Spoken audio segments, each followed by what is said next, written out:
is the best of the Paul Finebaum podcast.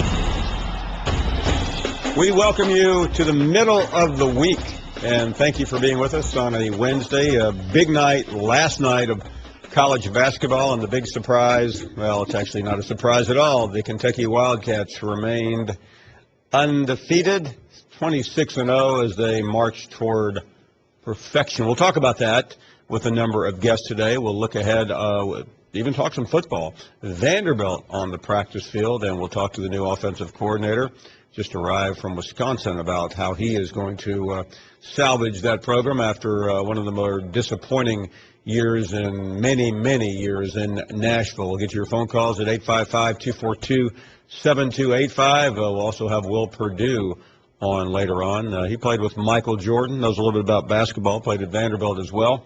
And Billy Kennedy, what a big win for Billy's program last night over LSU. Both teams looking strong toward the NCAA tournament. A&M prevailed, swept the series this year. So that's part of what we have on tap. We realize it's cold wherever you are and about to get colder. I'm sure many of you were flipping back and forth last night between the Westminster Dog Show and the games. I was watching dogs while the cats were rolling over the balls. We have Best in Show today, Best Mascot. LSU, Mike the Tiger versus Big Spur. Boy, that's not really a tough competition. Ugga versus Reveille, that could be a challenge. Bully versus Smokey. No, both well. Bully a little friendlier this year when he licked my nose in Starkville, following up on what Ugga did. Spirit, Nova Spirit, I mean, Auburn has so many mascots, it's always hard to keep up, versus Tusk. How you liking that one? One can fly, one can gore. That's just the beginning of the Best in Show, as the Beagle won. How does a Beagle win Best in Show at the Westminster Dog Show? I watch it every year. I love dogs. You all know that. But a Beagle?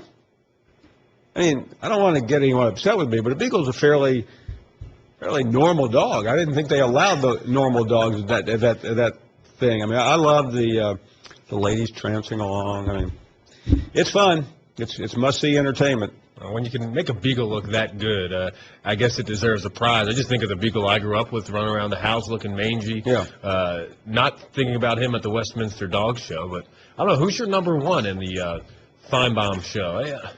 I'm thinking about Mike the Tiger as my number one seed. Yeah, I mean, I'm partial to Ugga since we have a thing going on, but I'm not going to commit myself yet. So I'm guessing. I teach you in journalism not to assume, but I'm guessing that what we saw there, that's it. No Big Al. No. Live. Yeah, you didn't come on. Live mascot. You can't win Best in Show if you're some stuffed animal out there. I don't know. I mean, you could have fooled me. So, correction, man. Live mascots. By the way, we're about to tweet the matchups out to @Finebaum, where you can retweet or favorite who you want, and then we'll move on, and by the end of this show, we'll crown a winner. So you're betting on Mike the Tiger? I am, yes. No, Smokey's not getting my vote. I mean, there's just no way after that public humiliation. But Ugga, pretty sweet on Ugga. So we'll put that up on Twitter, and those of you snowbound or homebound or bound, whatever, you can participate. So big night in basketball, as I mentioned. We saw Kentucky challenged by Tennessee for a while, and then the Cats did what they always do, went on a roll toward the end of the game. Donnie Tyndall 2 weeks ago looking good, today looking like a wounded duck. Meanwhile, we talked about the LSU Texas A&M game. What about South Carolina winning at Georgia? Georgia we had in the tournament, and some still do, but they're looking like they're trying to find a way not to go to the tournament the way the Bulldogs played last night. And what about that nightcap in Auburn? Bruce Pearl's big moment, the moment that Bruce Pearl would answer the bell and finally slay the dragon better known as the Crimson Tide. Down by 3 at half, The Tide rolled in the second half, and Anthony Grant scores a critical victory as fans continue to call for his dismissal. And I asked the question, I know Alabama always wants to beat Auburn in anything and everything, but there seems to be a lot of silence today from Alabama fans who have been hammering us on this show. Rarely have I ever seen an Alabama win over Auburn met with this much silence. How big of a win is it really, though? I mean, you go on the road to a team that's under 500, and you beat them. It's what you should have been doing for the 6 years of your tenure. So it's a win like that doesn't change anything. We've already had the discussion about Wichita State, a game that would have been a notch on Anthony Grant's belt. The only way, it's tough down the stretch. You got to make a run in the SEC. Yeah, it's like I mean, if it's the old line, you have a Band-Aid on and you kind of pull it, you just rip it off. And right now, Alabama fans, at least the ones that call this show, seem anxious to rip that scab off. Anthony Grant's not going quietly. He has now beaten Bruce Pearl, the man many wanted to replace him a year ago, twice this year, both close games, and he lives to see another day, and schedule isn't all that bad. So will Alabama fans be stuck with him, or will he turn it around and make believers? Did you see him pick up the tee in the first half early in that ball game? You see that fire out of Anthony Grant? Could you tell at that moment maybe he knew that it was his job to light the fire, but maybe too little, too late? Well, it's never over. I've seen coaches, and going back in history, who were dead. I remember a coach once at Auburn 30 years ago who had stepped down. He was forced out. He stepped down. His team went on a roll, went through the SEC tournament and won. Went to the NCAA tournament and made it to the Sweet 16, and he stayed at Auburn a couple more years before he finally left because he realized it was not that great a situation to begin with. Let's grab some phone calls here, and Kyle starts us off from Panama City. Hey, Kyle. Hey, Paul. How you doing? Okay, thank you. I want to talk to you about a couple things. One, yesterday you had some old guy call from, I don't want to say old guy, an elderly gentleman call from Connecticut to say John Calipari was ruining college basketball. Now, how does John Calipari make the kids leave to go to the NBA? The NBA requires that they play 1 year of college before they can join the NBA, right? That is correct. So how is that college basketball's fault? That's the NBA's fault. If they want a kid to have a college degree before they can play, that's on them. Correct? Well, I think he's just one of many out there who are haters of John Calipari. Exactly. Not alone. It's been going on for many, many years. Exactly. And I think that fuels his fire. That's great. Another thing, letting people call and talk trash about SEC schools on the SEC network. Well, that's a good question, Kyle. And let me say this. I realize where we are. It's kind of hard to miss the SEC signs when you pull into the parking lot here. I see it on the business card. I see it on all the stationery. But my philosophy is if we're not, this isn't a state-run program. This is a program that invites callers and participation from everyone. There's definitely an SEC theme. I don't think you can miss that on a daily basis. But if someone wants to criticize the SEC, then hang up on them. You have a good one, Paul. I'll let you go, bud. Okay. That's a lot of people probably agree with you, and I'm sure that maybe some people above my head do. But I grew up in journalism, and that's what I practice. And I'm not trying to claim this is a journalistic exercise here, but I think you try to give people a chance to give an opinion.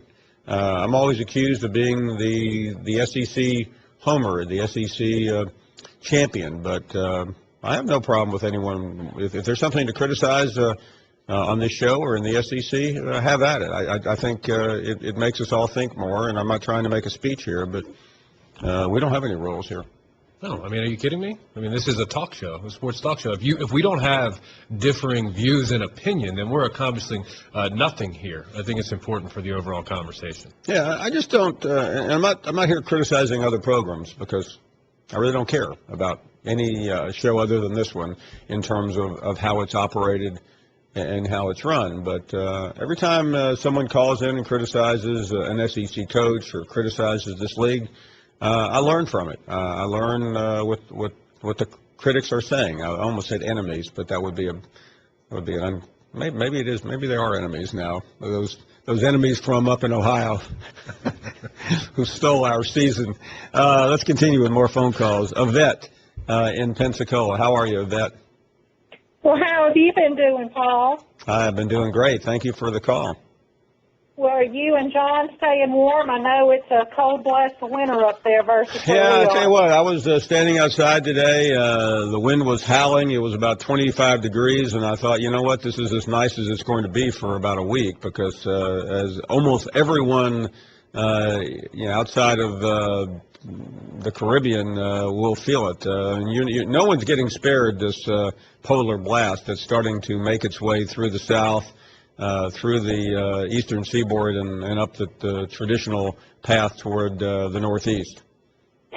Well, I got to tell you, Paul, I didn't get to watch all of your show on Thursday and Friday because I was celebrating Mardi Gras, but I did get to see the little bit about our good friend Charles in Reeltown, and I felt really bad for him and the way everything unfolded with the beautiful woman that one of your callers had submitted as a potential date for him. Yeah, that was unfortunate. I had a lot of people say, listen, we enjoy what you do, but don't be cruel. That's an old Elvis song, as you probably remember. What happened to Charles the other day was cruel because we put Charles in a position to act like a normal human being, to show respect toward another woman, and he was incapable of doing that. And as a result, he embarrassed this nice lady in Mississippi who just simply was offering herself for nothing else other than a cup of coffee and a friendly chat. And Charles acted like the bully, acted like the macho pig that he is, and he's now a laughingstock in more places than just Reeltown, Alabama. Well, it's a shame. I just wanted to share something else with you, Paul, real quick. Everybody, believe it or not, everyone is really enjoying Coach O. He's getting rave reviews, and they're also enjoying Kevin as well. But they are loving Coach O being down there. I'm glad that. By the way, so Mardi Gras is over? Well, for some people. Yeah, I mean, I should know Mardi Gras for me. Yeah, I mean, having lived in Louisiana and Alabama, I should know the timetable. But thanks for the call of that. Appreciate everything you've done for us. We'll take a short break. Back with much more. This is the best of the Paul Finebaum podcast. Charles is up next. Hey, Charles. What do you mean, Paul Finebaum? You embarrassed me. I'm in embarrassment. You are an embarrassment, Charles. You're an embarrassment. You and John P. Hayes are one of the embarrassment. All these Paul Finebaum women callers call in. I cut the sound down where I can't hear it. I got tired of hearing all that crap about rubbing your head. Won't see you posing pantyhose. Won't see this. Won't see y'all dancing on the star. Calling old John a stud muffin. That's a bunch of crap. I don't listen to them anymore. I just cut the sound down. Well, Charles, let me say something. Let me say something. Hey, Charles, slow down, buddy. Slow down, Charles. Let me tell you something. I said what I said a minute ago because it's true. You are a disgrace. Let me finish, and I'll show you who's great. No, I don't want to hear what you have to say because anyone who has as little class and as little couth as you do in relation to how you treat women is not going to be heard here. I'm sorry, Charles. The bottom line is that's no way. I mean, we gave you an opportunity an opportunity of a lifetime, quite frankly, and you made a mess out of it. And it still irritates me that you would be so classless with Matt's mom. She's a fine lady. All she wanted to do was meet you. She didn't want to do anything else, and you acted like the whole world revolved around you. You showed no character. You showed no class, and frankly, ticked a lot of people off here, and that's all I have to say about it. So keep screaming if you would like. Let's continue. Steve is up next in Tennessee. How are you, Steve? Hi, Paul. I really enjoy your show. Thank you. And I wanted to say two things, if I can. Number one, I'm a real big Pat Summitt fan. I worship the ground she's walked on, and I also, glad that I see a picture on the screen with her shirt. We back Pat, and I wanted to thank you for having that up there on the wall where it can be seen and everything. But the second thing I wanted to ask you, and I wanted to ask this when Marcus was there, but I never can get through, but I want your opinion on Bo Jackson and Herschel Walker. If you had to take one of those backs to be your starting backfield, which one would you choose? Yeah, my question to you, Steve, would be this. We're talking about in the moment when they both played, correct? Yes, when they played. Okay. Yeah, that's what I'm talking about. Well, I'll tell you this. I was around. That was the beginning of my career, and I covered both Georgia and Auburn during that time. I saw them play against each other at least 2, maybe 3 times. I can't remember. And even though I'm on record as saying I think Bo Jackson is the greatest athlete I've ever seen, if I had to draft one to win me a game back then, it would be Herschel Walker. He's the best running back I've ever seen in the SEC. So it's a hard decision to make. Bo Jackson would be a hair behind him. You certainly could live with either one of them. I'm not basing that on the fact that in Herschel's 3 years at Georgia, they were in the national championship race every time, and in Bo's years at Auburn, they were really only a contender once. That's circumstances. You can't blame one player for the team that he played on, but I would take Herschel Walker. Well, thank you very much, Paul. I appreciate your show, and thanks for taking my call. Thank you. Now that I've had my say about Charles, I will sit back and let him answer the bell because I wanted to make sure everyone heard what I had to say, and he can talk until he's blue in the face. Charles? Well, I'm gonna calm down and I'm gonna have my say. I tell you what, you and John P. Hayes over there, y'all believe what all these women Finebaum callers, I call them, call in and say about y'all. Y'all just smile from here to here, grin, sweat popping on your head, and just smiling, acting like a teenage boy. Well, you got to remember something, Paul Finebaum. All these women are celebrity hunters. They just talk to y'all like that because y'all celebrities. They like it. They want to be part of this celebrity thing. But when it comes to Charles from Reeltown, when they see my picture up there, they see a good-looking man. They see a man with blonde hair, blue eyes, look like a Adonis. I'm the total package.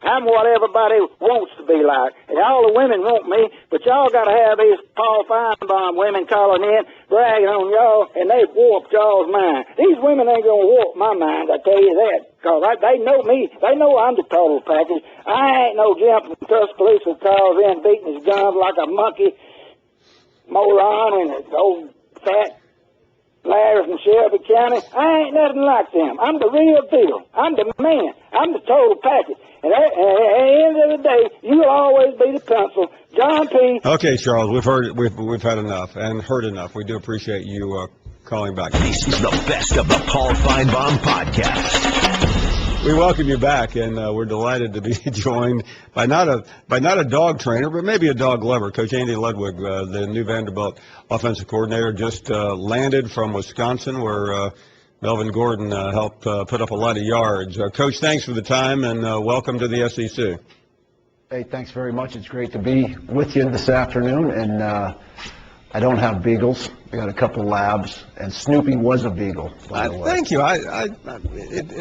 Thank you very much. I thought it was, but people around here, Coach, acted like I was from outer space, even though I'm not. Thanks. Appreciate your time, and let's talk about the decision. Obviously, a big change coming from the Big Ten to the SEC. Certainly, Vanderbilt needs an offensive punch. Talk a little bit about your decision to head to Nashville. Well, we had the coaching change at the University of Wisconsin when Gary Anderson decided to take the Oregon State job. I'd spent some time in the Pac-12, had some interest from Vanderbilt. Coach Mason and I talked on the phone a couple times during the transition.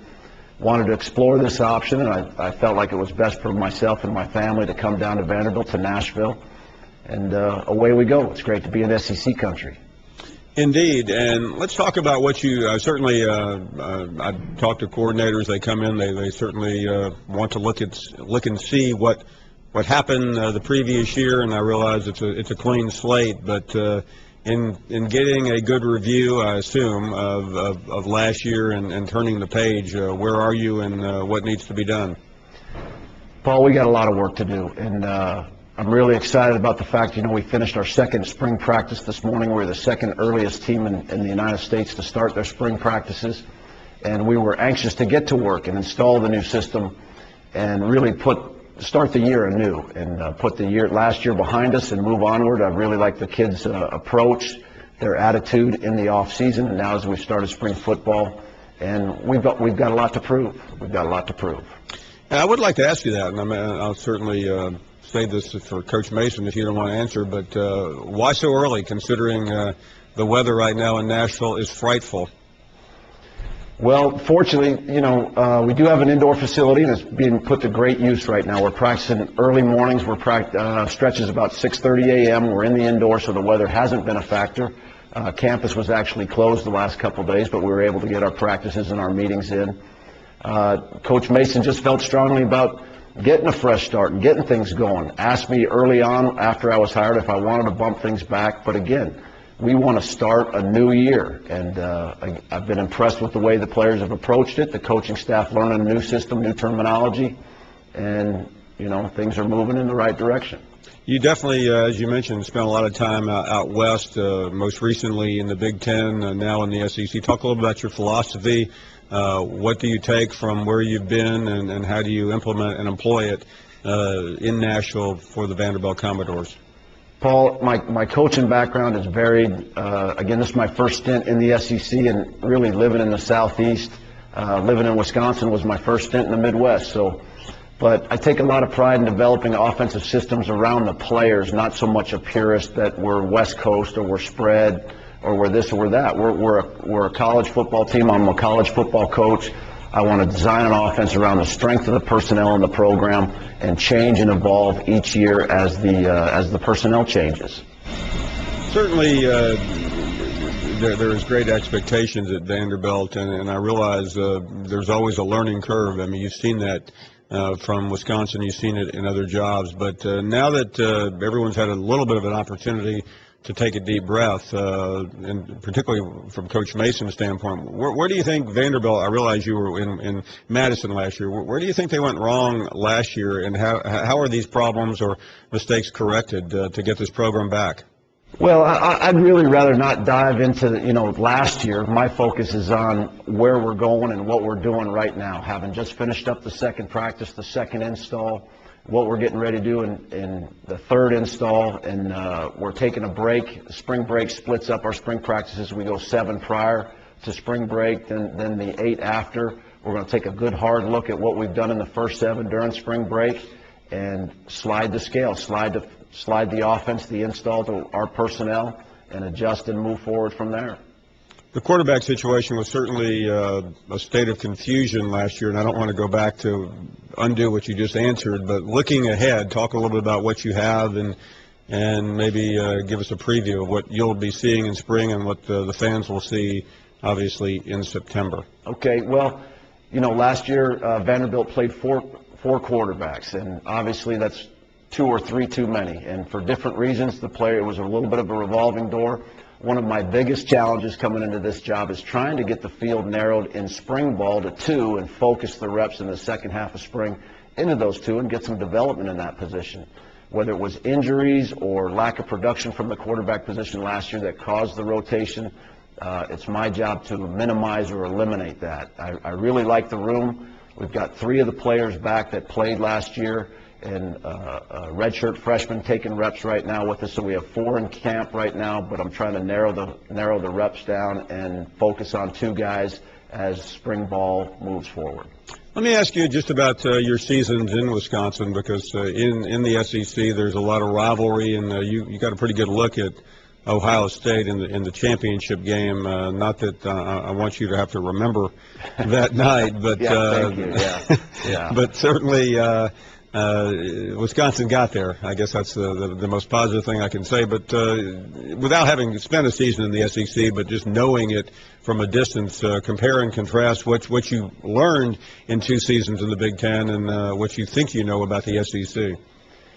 Well, I know every week's a challenge in every conference, and every school you coach with or coach for has its own unique opportunities and its own unique challenges. And every conference you coach in, it's the same thing: unique challenges, unique opportunities. So I'm looking forward to studying the league. I haven't really studied the league in whole. Obviously, we played Auburn in this last bowl game, South Carolina the year before, played LSU in the opener. At previous schools, coached against Alabama and Mississippi State, so I've got some background coaching against SEC teams. But every season's different, and I have great appreciation for that. And you got to approach the game and your preparation in that manner.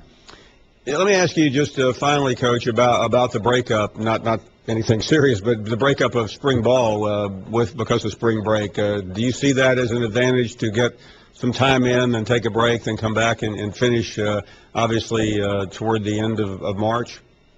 I do see it as an advantage, and really, I think it's fairly normal in college football. I think, and we talked about it as an offensive staff a couple of weeks ago, I think for the last 12 years, that's the way I've operated all spring practices. I think as a football coach, you really would prefer to get in the flow and get rolling with it and not break it up by spring break. But there's some real advantages there, especially as a new staff. Again, we're taking that week of spring break to look at what we've done, look at the players again in the program, and adjust and adapt our scheme accordingly and move forward from there. Coach Andy Ludwig, the new offensive coordinator at Vanderbilt University. Coach, thanks for the time, and we look forward to visiting again. Okay, hey, thanks so much. You bet. Good stuff. From Nashville, as Vanderbilt tries to turn around in a disastrous 0-8 SEC campaign. We'll take a short break. Coming up in a little while, we'll talk to a coach who I'm assuming is in a very good mood today, Billy Kennedy of Texas A&M. A big win last night at home over LSU. More on the SEC, more of your phone calls when we come back. This is the best of the Paul Finebaum podcast. We'll continue the voting on the mascots. Certainly getting a lot of attention as we continue. First hour, we spent time talking about last night's college basketball, also a visit, our first, with Andy Ludwig, the new offensive coordinator at Vanderbilt, trying to salvage a program that once was ascending toward the stars and last year nearly crashed and burned in Derek Mason's first season. We'll chat with Billy Kennedy coming up here shortly, the head coach at Texas A&M, and later some more conversation about where the SEC is as we head for the Hill. So we've been voting for an hour now, and do we know which way it's trending? Yes, we do. Mike the Tiger has defeated Big Spur. Not a good year for South Carolina. We're waiting on Uga and Reveille. Oh, hold on. Hold on a second. Are you telling me Reveille beat Uga? The dogs are out early. Oh, my goodness. Some things never change. Major upset. Uga goes down. It may be time to fire Mark Richt after all. But that's a major upset. After all my kissing up to Uga, the most famous mascot in college football, and gets run by a collie. And this just in the SEC network, we're ready to call it there in that third matchup. Smokey just took Bully to town. Oh. Right now, Tennessee fans just hitting up at Finebaum. They've outvoted Bully by over 1,000 votes, so we can move Smokey on to the next round as well, unless State fans make a late run. We'll give State fans one last shot. I happen to like Bully, and listen, I'm no hard feelings with Smoke. I mean, I grew up, I got a Smokey right here on my desk here. I'm a big Smokey fan, but I understand. It looks like I voted on the wrong dog when I was in Athens. There's Smokey playing the guitar here, so not that I'm prejudiced or biased or wearing my school colors. We don't do that on the Finebaum Show. Anyway, so last chance if you're a State fan to get your mascot in the next round. But Reveille, who's a gorgeous dog, by the way, upset Smokey, and I have to say that's one of the bigger upsets of the year in college sports. Mike the Tiger, no big surprise there. Wow. 12th man survives. Let's grab some more calls here, and Joe is next. Hey, Joe. Good afternoon. I think I just wrecked the whole phone system by hitting the wrong button. But War anyway, Eagle, Paul. War Eagle. War Eagle, Joe. How are you? Pretty good. I got a little story to you because I was listening to you the other day, and these guys from up north were calling about their conference was better than this and their conference was better than that. And me and my wife left Auburn in December, going to El Paso, Texas. We drove down through Mobile. We got Roll Tide, War Eagle, all like this. Then we got into Mississippi, and we got the Hottie Toddies, and everybody recognized Bo Jackson's jersey I was wearing, the Cam Newton jersey, all like this. Got into Louisiana, same thing. It was, Mike the Tiger and LSU or Roll Tide, War Eagle, that type thing. Then we got into Texas. Houston, we stopped. Nobody knew nothing about football. We got to San Antonio. Nobody knew nothing about football. We got to El Paso to visit my son, Sergeant First Class Stephen Walker, and nobody knew anything about football, but everybody recognized my Auburn, Cam Newton, and Bo Jackson jerseys. So I would ask all of them about their college teams, and they didn't know anything. And then we happened to go there, and they were having the Sun Bowl. Nobody knew anything about who was playing in the Sun Bowl. Nobody even knew anything about it. So I happened to run across a guy in, I think it was Kmart or something, while we were shopping for Christmas. And I had on a Cam Newton jersey thing, and he had on a UTEP jersey. So I walked up to him and said, asked him about UTEP, and he's like, I don't know nothing about UTEP. I bought this for 50 cents in a Goodwill store. So if these guys want to talk about their conferences and everything, why in the world didn't I hear a Hook 'em Horns or something about Baylor or anything like that? I mean, if you're going to talk about your conference, you need to support them. I mean, I heard Roll Tide, War Eagle all the way to El Paso, Texas, but I didn't hear nothing else. So well, thank you very much. Well, I'm not sure what to say. I mean, I think fan bases are different. Certainly, as you go around the country and you go around the SEC, people recognize what they want to recognize. Anyway, where are we going next? Since I just blew up my phone system here. Daniel's there. Go ahead, Daniel. Appreciate the call. I just want to say that Anthony Grant had a good win yesterday at Auburn. I'm very proud of the win. For all the critics. Let me ask you a question, Daniel. What are you proud of? Beating a team that's going nowhere, or are you proud that it's Alabama over Auburn? Alabama over Auburn. Roll Tide, Paul. So what do you think about Anthony Grant? You think he should remain? Well, I'm going to have to see through the rest of the season how he does. And then I'll so you're happy about Tuesday night, but you're not really sure about the future. No, I don't know about the future yet. Okay. I'll call in later and tell you about that. What will it take for you to get behind Anthony Grant? I say if we make the NCAA tournament this year, I'll be very happy.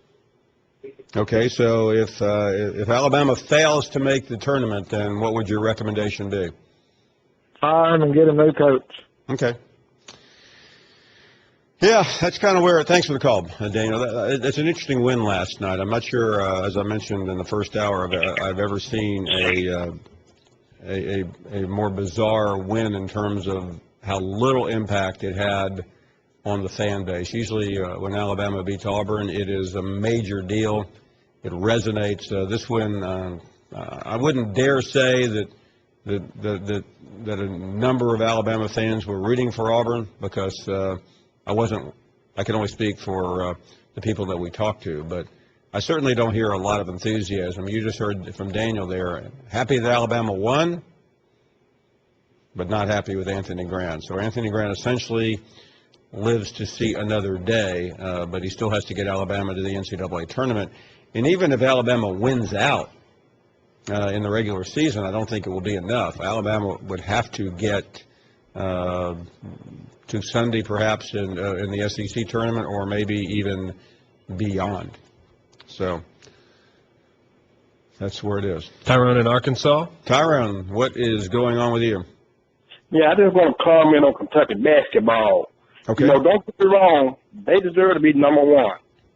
But they were fortunate to win against Ole Miss, or very fortunate to win against Texas A&M. LSU played them close, could have beat them. Tennessee put up a fight last night. They lost by 18 points. But my point is, Kentucky is not unstoppable like people put them out to be. And I'm going to say this. On February 28th, my Arkansas Razorback, he'll go down there and beat Kentucky. I'm going to get off the phone and listen to you. Yeah, I can't wait for that game because it's the only game that seems to matter in the SEC because Kentucky fans, they know they've lost 3 straight to the Hogs, but they seem unfazed or not fazed at all by Arkansas, and all we hear from Hog fans, can't wait to the 28th. That game is in Rupp Arena, by the way, in case some of you Arkansas fans have missed that point. Anyway, one more call, and then we'll bring on the coach of the Aggies. Hey, Glenn, what's up? How you doing? Good. How about you, Dan? Or John, rather? Good, thanks. Paul's here. All right, thank you. I appreciate it. What's hey, up, Paul. man? Thank you for the call. I appreciate you taking my call. 2 points real quick, one on UK basketball and one on Alabama basketball. You know, as we close out the season and get closer and closer to the tournament, SEC tournament, and, of course, the big dance next month, you know, the inevitable comparisons between this year's UK team and Bobby Knight's 76 Indiana Hoosiers has to be made. And I have to draw some comparisons and some similarities between the two real quick, and then I'll get to Coach Grant with Alabama. You know, you look at Indiana in 1976, and we know it was a whole different world of college basketball back then, and we don't need to go over all the differences between today's game and the game back in 1976. But, you know, that Indiana team in 76 was a senior-laden team, whereas obviously Kentucky's a very, very youthful team. Indiana had a very, very short bench, believe it or not. I think only Jim Wispin and the head coach of the St. Louis Billikens, presently Jim Cruz, were the two guys that Bobby relied on off that very, very, very short bench. Whereas Kentucky, of course, has the blue and the white teams coming in. So they have a lot of depth, albeit very young. And you know, Paul, that Indiana team in 1976, you know, they had some difficult games. The Michigan game during the regular season at Bloomington was a very, very tight game. They could have lost that game to Steve Grody and Phil Hubbard back in 76, but they prevailed in that one. And if I'm not mistaken, Paul, if you remember this or not, I believe it was very early in the tournament in 76 when Indiana traveled to Coleman Coliseum.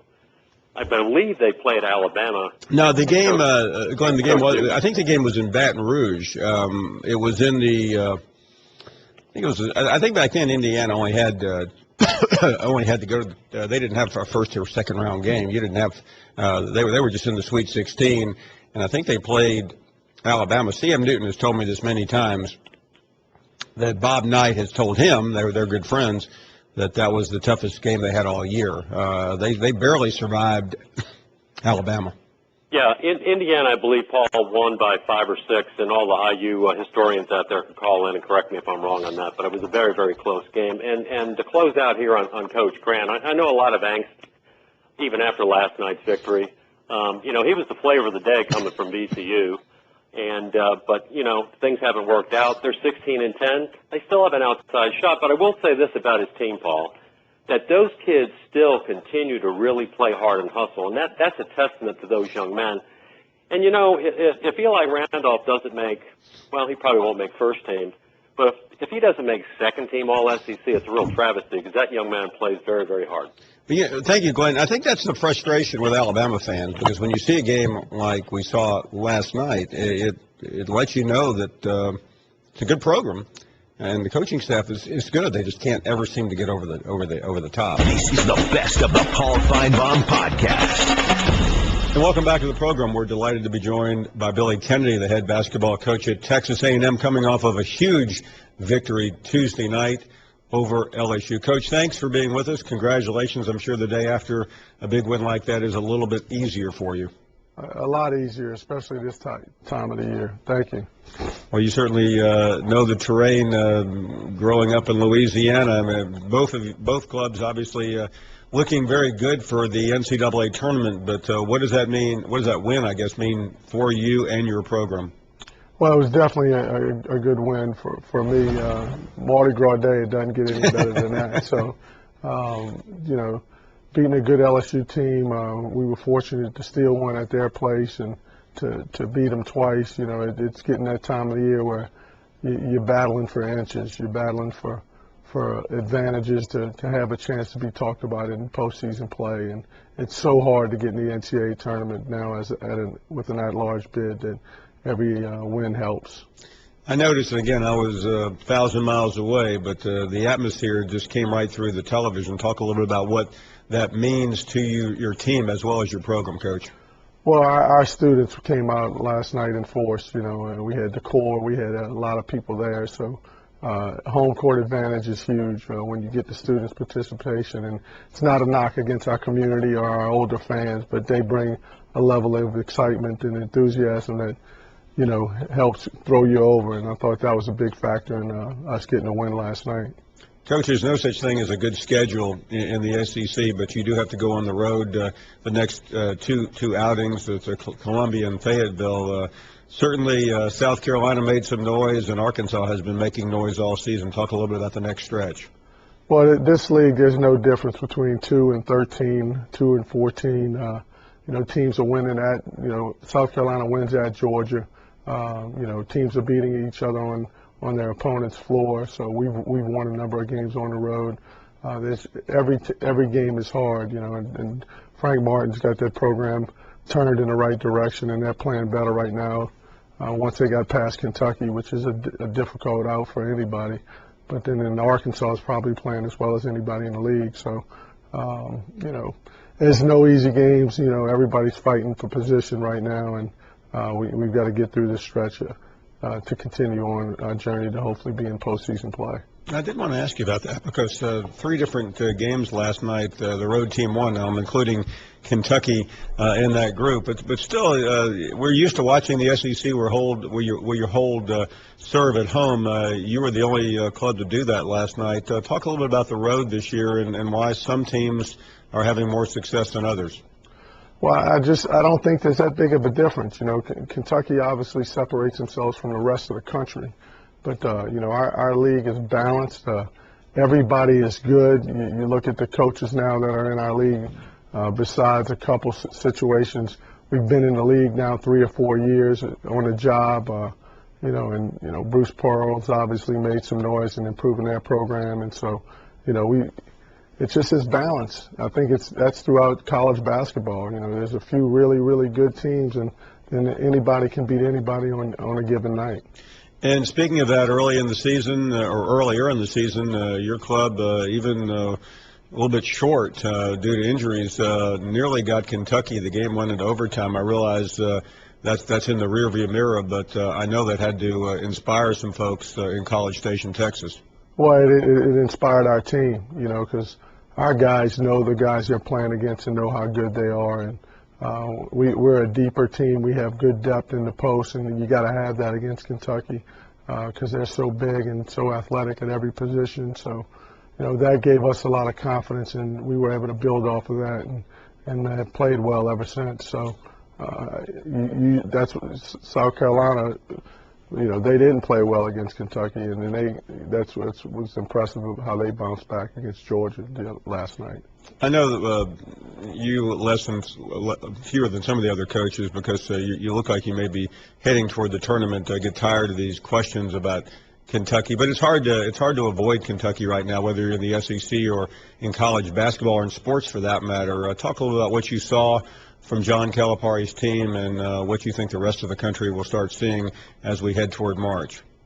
Well, they're a really good team. You know, everybody talks about how talented they are, which is true, but they're playing unselfish. They play good defense. I mean, John's got them running their offense crisp. They're getting Booker shots, who I think's I like him as their best perimeter player, but they're a good team. You know, they don't have very few weaknesses. They got depth, and he's done a tremendous job molding this group from the beginning, from his Bahamas trip on. Maybe that we all should go to the Bahamas in the summer, you know, and they'll play a little harder for us. I wouldn't mind going today with the temperatures hitting almost below the forget the freezing mark, below zero. Coach, I know it's still a long way to go, but what would it mean for your program to get to the NCAA tournament?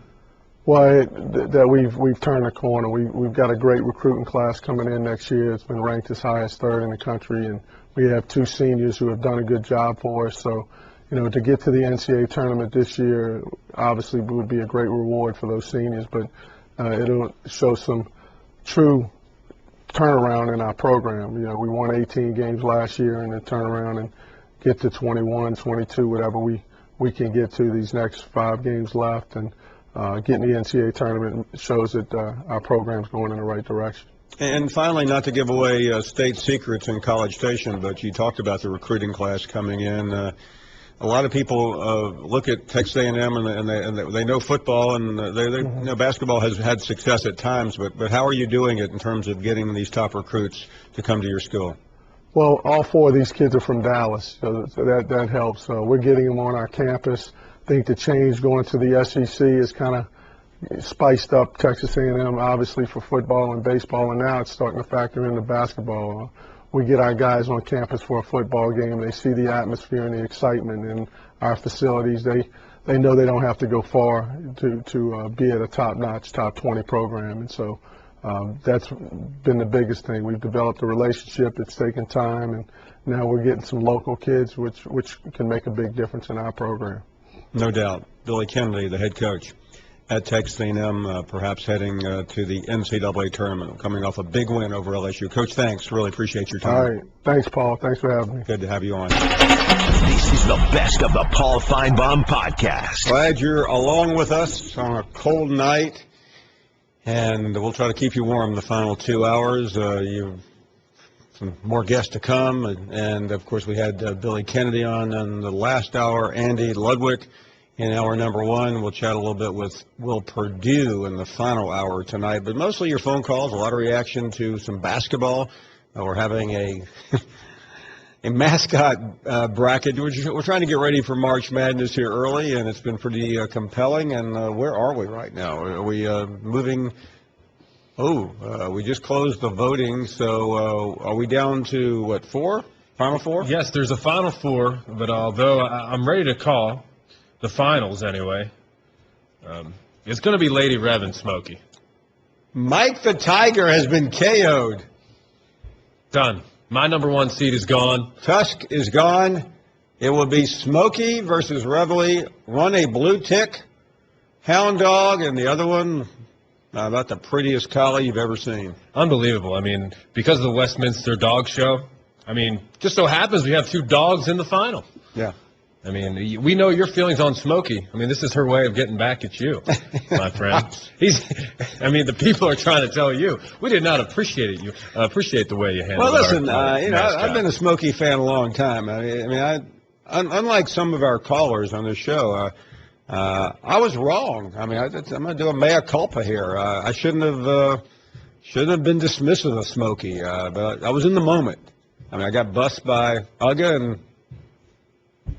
it happens. Smokey paid me back.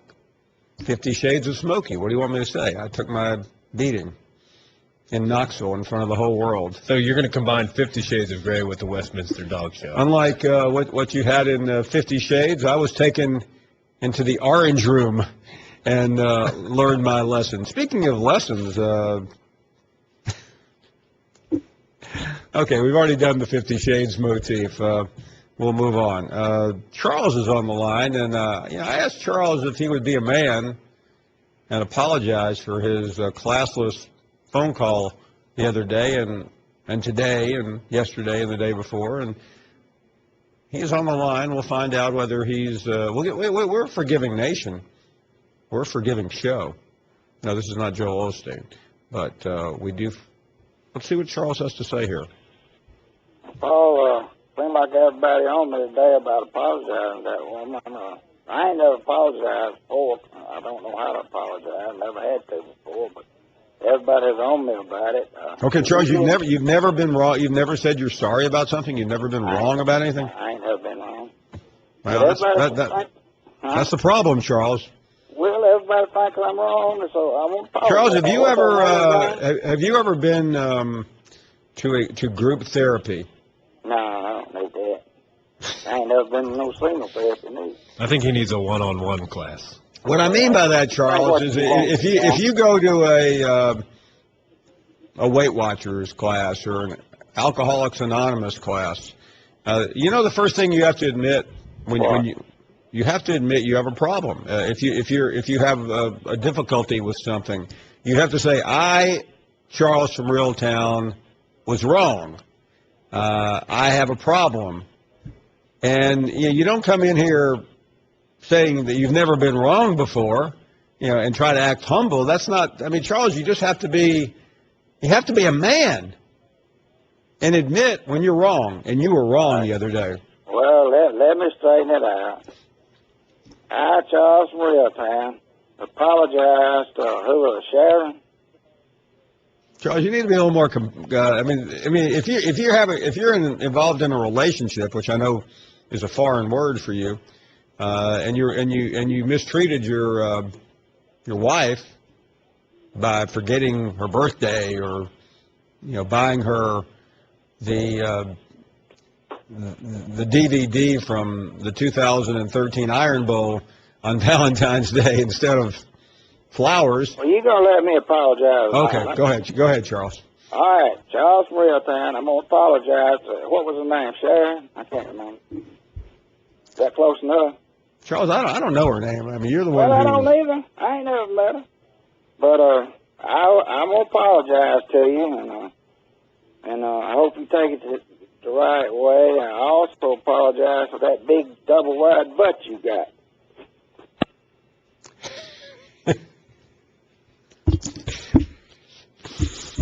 He talking to me or her?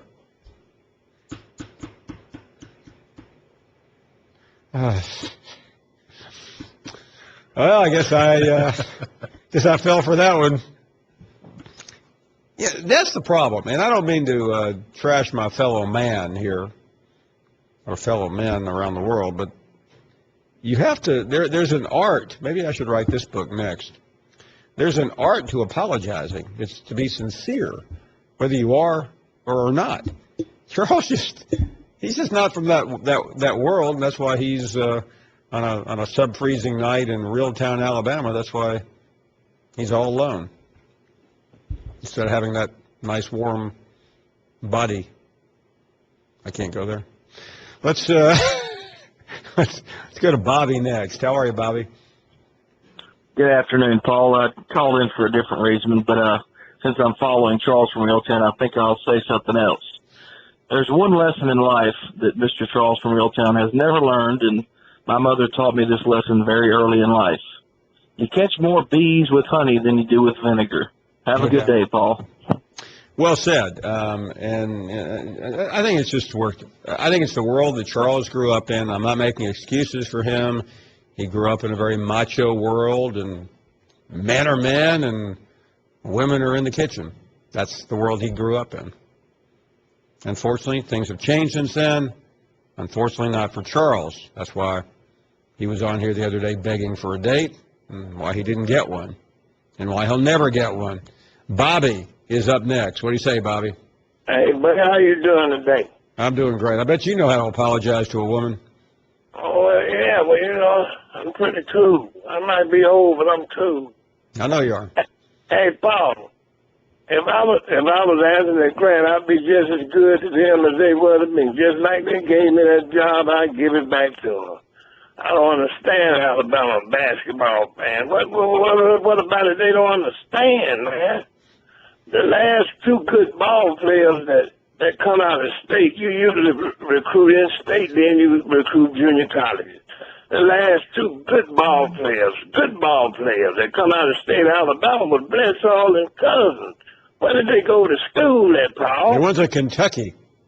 They went to Kentucky, right? They sure did. and some of these Alabama basketball fans, they're so green. If they walk across the pasture, the cows will eat them up. Thanks for grass. You have a blessed day, Paul, and I'll holler at you later. Good to hear from you, Bobby. That's true. But again, you could say that about any state right now. If you have a top player and Kentucky wants the young man, he's probably going to Kentucky. And can you blame him? Aaron is next in Louisville. Hey, Aaron. How you doing there today, Paul? Really well, thanks. You enjoyed that basketball game last night, Paul? They announced that you were there. It was cool. I mean, I thought Kentucky played with Tennessee like the proverbial cat and mouse, and when they needed to go into another gear, they went into another gear. But last night was a perfect example of why the rest of the SEC has the problem that they have with the University of Kentucky. Did you hear Go Big Blue in that arena last night? I sure did. That's what happens all over the SEC. These people claim they're fans of their university, but you can't go to Rupp Arena and hear Roll Tide or any other type of chant from any other team. It just doesn't happen. You can't complain. But you can explain this to. But Aaron, I mean, in some ways, though, if you're a Kentucky fan and you're not on the season ticket list, you almost have a better shot going elsewhere, don't you? That's true, Paul. Because these guys, the only thing they claim to be Alabama fans and LSU fans and Tennessee fans, but they only support their team 6 times a year for football season. What about the basketball team? No, there's a lot of truth in that. And, some places you have to change the culture. I think we're seeing it happening in LSU. We're seeing it at A&M. Auburn is changing under Coach Pearl. They're always changing, Paul. Well, you're right. Because when hey, by the way, though, one thing about Kentucky, though, it doesn't matter who the coach is. And Kentucky had a bad coach there a couple of years ago that blew up on them. That's my second favorite coach of all time. What do you mean? You mean Billy Gillespie? Well, but people still showed up. Right. And that's why Big Blue Nation, even we don't win football games, but we show up at Commonwealth Stadium watching us get our butt kicked. So nobody can say Big Blue fans are always present. Now, somebody said we should be afraid of Arkansas on the 24th or something. 28th. Be afraid of what, Paul? Not being perfect? That's loser speak. We don't speak that down here in Kentucky. And even if we were to lose to Alabama, should that elicit fear? I mean, our destiny is March. Now, don't get me wrong, Paul. I truly believe we are not going to lose any games this year. Not a one. We're witnessing history here. And everybody should just get along, jump on the bandwagon. I tend to agree, Aaron. Thank you for the call. I think Kentucky. I hope they do. I think it's a great story, and it's a very historic story as well. Let's check out Winford next in Tennessee. Hey, Winford. Hey, how you doing, Paul? I love the show. Really well. I actually just like to say, the question is John Calipari proven to be one of the best coaches ever? I mean, with proving the platoon system work and all the players returning, I mean, he's definitely showing that Kentucky has something working down there.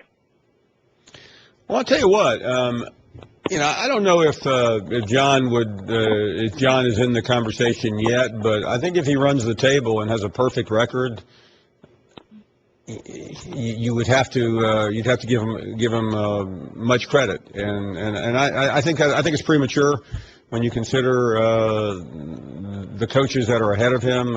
First of all, even going 40-0, no one is going to rank John Calipari ahead of John Wooden. I don't think anyone's going to rank him ahead of Krzyzewski or Dean Smith or Bob Knight, but certainly another national championship. There would be 2 number of Final Fours. One at Memphis, one at UMass, and obviously a few now at Kentucky. It would certainly get him mentioned in the conversation. But right now, I mean, he doesn't even have as many national championships as that coach down the interstate at Louisville. Pitino won 1 at Kentucky and nearly won another 1 or 2 and has won 1 at Louisville. So John will need a little more than a perfect season, I think, to be considered the best ever. This is the best of the Paul Finebaum podcast. What's up, Lance? How you doing, boss? Okay. I'm good. I just want to say a lot of callers yesterday were saying Coach Cal was running the game about bringing in players one and done. I don't think a lot of people understand that these players are the man at the house, and they ain't got 3 years to wait on a check because rent's due every month. And it really upset me when people saying that. The only thing I was trying to say about Coach Cal is he underachieved in big games, but I got to tell you, Paul, do you not at least agree with me that Cameron Indoor Stadium is the greatest home field advantage in college basketball? Do you not at least agree with that? Which stadium? Cameron Indoor Stadium at Duke. You don't think it's the greatest? I think Cameron Indoor is one of the greatest, but I mean, I think Duke has already lost one, maybe 2 games there this year. They lost to Miami at home, didn't they?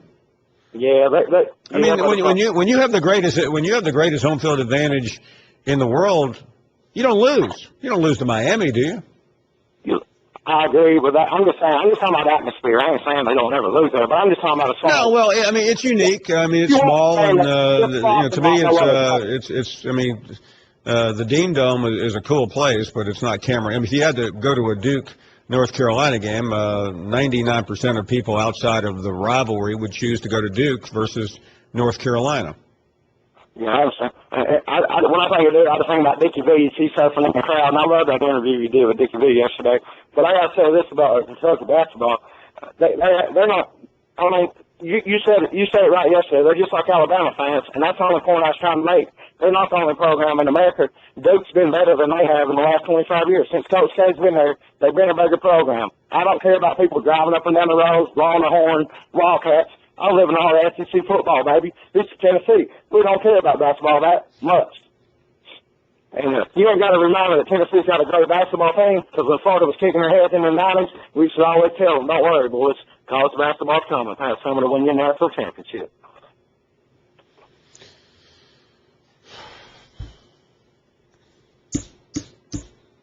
Debbie is up next. How are you, Debbie?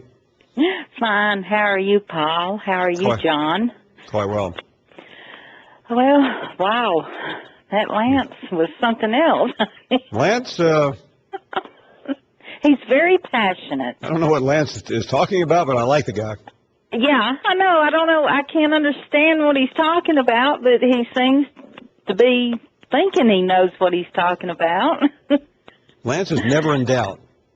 Never. But I have something to say. Did Charles from Reeltown, he wasn't really apologizing to anybody, was he? I think he was trying to. He was trying to in the best he could. Yeah, I mean, I believe that in spite of the ending of that call, Charles was sincere. And I say that, Debbie, because Charles is a good person. He's a man. Oh, I'm not judging him. I think he's just an old-fashioned man. And you know, some men just can't get out from their own clumsy. Yeah. And I'll give him a pass. I mean, deep down, he's not as stupid as he sounds. I don't think so. I think he's, making your show. We like Charles here. We try to babysit him sometimes because he needs he needs a babysitter. He really is a woman's dream, because you know this, Debbie. A woman would take hold of him and turn him into. Ooh. You wouldn't want me to get a hold of him. Yeah, I mean I never forget. I met a lady many years ago, and she had been divorced, and I said, "What happened?" She said, "I just couldn't train him right." Didn't train him right. But, hey, that's the reason I got me a young one, so I can train him like I want him. That's what That's what women want. They want to be able to train their men, and Charles would be easier to train. Miss Linda has you trained. Well, she thinks she she's does. and I hope that she has no hard feelings against me, because I'm just playing around. And Debbie, the key to a successful marriage isn't having the woman train the man. The key to a successful marriage is the man letting the woman think she has trained him. Yes, dear. Right. You just nod your head. Yeah. You're not listening to a word she says, but you're going, sure, whatever you want. Yes, dear. Yes. Yeah. Just put it on the ESPN charge card. Yeah. Well, I was just going to say I really don't like basketball now. When I was a cheerleader, I loved it because it was so closed in and you were a loud. cheerleader, Debbie? Of course. How cool. I was a cheerleader. My daughter was a cheerleader. My mother was a cheerleader. Was this in junior high or high school? Oh, I was in junior high and high school. Oh, my goodness. Yeah. We need to see a picture of you. Oh, my gosh. That was back in the late 60s and early 70s. What high school was this? Thompson High School in Alabaster. Oh, yeah, I know it well. Yeah, it used to be just, a small brick school. Now they've got them everywhere. But Debbie, you have to send us a cheerleader picture. Oh, my gosh. I've got a few. I bet you there's not a cheerleader in America that doesn't have a picture. I know it. Especially my dad and my mother. Wow, how cool. God rest my mother. She's in heaven. To think, I bet she was proud. Yeah. When they called my name out when I was on the field, all I said is, Mother, I made it. Mama, I made it. Now, I guess my next question is, did you date the high school quarterback? Yes, I did. How do I know these things? I mean, really, I did. I mean, doesn't that happen? I mean, isn't that automatic? Cheerleader dates the high school quarterback? I mean, I know, head cheerleader, quarterback. Yeah. You were the head cheerleader? Uh-huh. I knew it. And his number was number 10, Donnie Henry. God rest his soul. Now, what happened to him? Now. What happened to the high school quarterback at Thompson High School? What became of him? He died a couple of years ago. Oh, my goodness. He became an alcoholic, and it killed him. So, that's a sad God story. rest his soul. So you two obviously didn't last much beyond high school, huh? Oh, not after I caught him fooling around with my best friend. Okay. We have a mini-series working here. A mini-series? Hey, I could write a book. Debbie does? No. Has already been done before? No. Debbie doesn't do anything like that now. Man. Well, Debbie, that's, you always, and of course, John's too young to really understand what it's like to think back on your high school years. Yeah, he's 8 years younger than me, so. Yeah. But I liked the old basketball because they wore those short shorts. Oh, yeah. I can still remember walking in the gym. You could smell the popcorn percolating. Oh, yeah, and people stomping on the bleachers. Oh, yeah, the pep rallies on Friday. Oh, yeah. And Debbie being the lead cheerleader on top of the pile. Wow. Yeah. Walking down memory lane. Can you believe it? Hard to believe I can remember back then. I'll send Thanks, you a Debbie. picture. Appreciate the call. You send us a picture because we want to see that. This is the best of the Paul Finebaum podcast. A lot of drama in the contest for the mascots. Oh, my goodness. CNN is reporting. I'm waiting for the final results. Just hold the thought there. How do we do this, Mark? We've never had this much attention. There is, by less than 100 votes out of how many? Smokey has won. Smokey has edged Reveille. How many? 6,200 votes. 6,200 votes on Twitter. And Smoke rules. You know how many votes separated the two? No. At the end of the day, 90. 90 votes. I think Butch Jones put them over the top. I saw a retweet by Coach Jones about 10 minutes ago, and I think that was the difference for those of you who deal in social networking. When the head ball coach retweets for the mascot. I mean, I'm not blaming anyone, okay? I didn't. Maybe I missed it. I mean, we were busy here, but I didn't see any Kevin Sumlin support. Yeah, what are they doing in Knoxville right now? I mean, the hype is not only around the football squad. I mean, if you want to put Smokey up against us, my goodness. You had Dickie V in town last night. You had John Calipari, the biggest story in Knoxville tonight. Smokey wins the day. Congratulations, Smokey. I promise you, I'll bring you dog biscuits, pork chops, or Tennessee cured ham, whatever you want, Smokey, it's yours. Thank you for listening to the best of the Paul Finebaum podcast. Tune into the Paul Finebaum Show every day from 3 to 7 Eastern on the SEC Network or on the ESPN radio app. Geico presents Strange Saving Stories.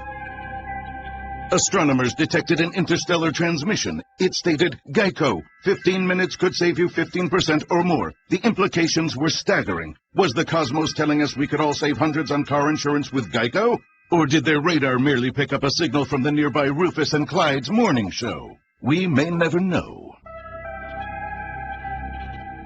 Geico, 15 minutes could save you 15% or more on car insurance.